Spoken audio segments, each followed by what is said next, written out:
जैसी करनी वैसी भरनी। अमेरिका में बिना दस्तावेज के अवैध तरीके से रह रहे भारतीयों के लिए ये स्थिति बन गई है। नए राष्ट्रपति डोनाल्ड ट्रंप की सख्त आव्रजन नीति ने 18,000 से ज्यादा भारतीयों की जिंदगी को मुश्किल में डाल दिया। लेकिन सवाल ये उठता है कि क्या इस बार भारत अपने ही नागरिकों के पक्ष में कुछ करेगा या ये कहकर हाथ झाड़ लेगा कि कानून तोड़ा, सजा तो मिलेगी। दरअसल नवनिर्वाचित अमेरिकी राष्ट्रपति डोनाल्ड ट्रंप ने अपने चुनावी अभियान के दौरान ही अवैध प्रवासियों के खिलाफ एक बड़ा अभियान चलाने का वादा किया था। रिपोर्ट्स के मुताबिक अमेरिका में 1.45 मिलियन अवैध प्रवासियों में 17,940 भारतीय भी शामिल हैं, जो डिपोर्टेशन के कगार पर हैं। ICE यानी इमिग्रेशन एंड कस्टम्स एनफोर्समेंट की रिपोर्ट की माने तो अमेरिका में रह रहे इन भारतीयों पर कानूनी कार्रवाई पूरी हो चुकी है। इनमें से कई लोग पंजाब, गुजरात और आंध्र प्रदेश जैसे राज्यों से ताल्लुक रखते हैं। पिछले 3 सालों में 90,000 भारतीयों को अवैध बॉर्डर पार करते हुए पकड़ा गया है। डोनाल्ड ट्रंप की नीति बहुत स्पष्ट है। अमेरिका सिर्फ अमेरिकियों के लिए है। उनकी सरकार अवैध इमिग्रेंट्स को न केवल बर्दाश्त नहीं करेगी बल्कि उन्हें देश से बाहर निकालने के लिए हर संभव कदम उठाएगी।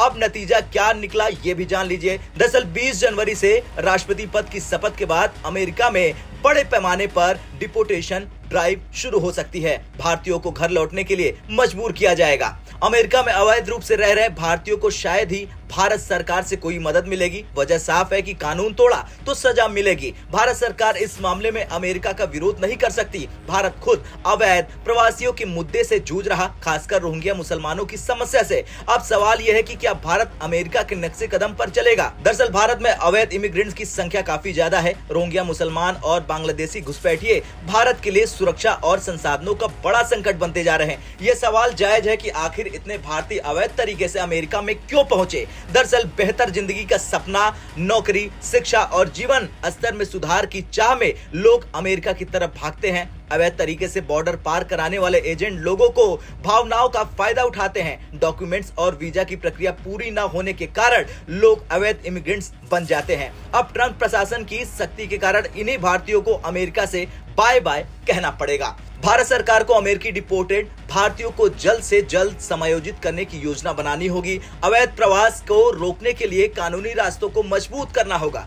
भारत को अपने देश में भी अवैध इमिग्रेंट्स के खिलाफ अमेरिका जैसी नीतियां अपनाने पर विचार करना होगा। खैर, डोनाल्ड ट्रंप की सख्ती ने हजारों भारतीयों की जिंदगी खतरे में तो डाल दिया है, लेकिन ये एक सबक भी है कि कोई भी देश अवैध प्रवासियों को बर्दाश्त नहीं करने वाला। अब सवाल ये उठता है कि क्या भारत भी अमेरिका की तर्ज पर बाय बाय इलीगल इमिग्रेंट्स कहेगा या फिर इन समस्याओं से आंखें मूंदे रहेगा। आपका क्या कुछ कहना है कमेंट कर जरूर बताएं। ब्यूरो रिपोर्ट, भारत तक।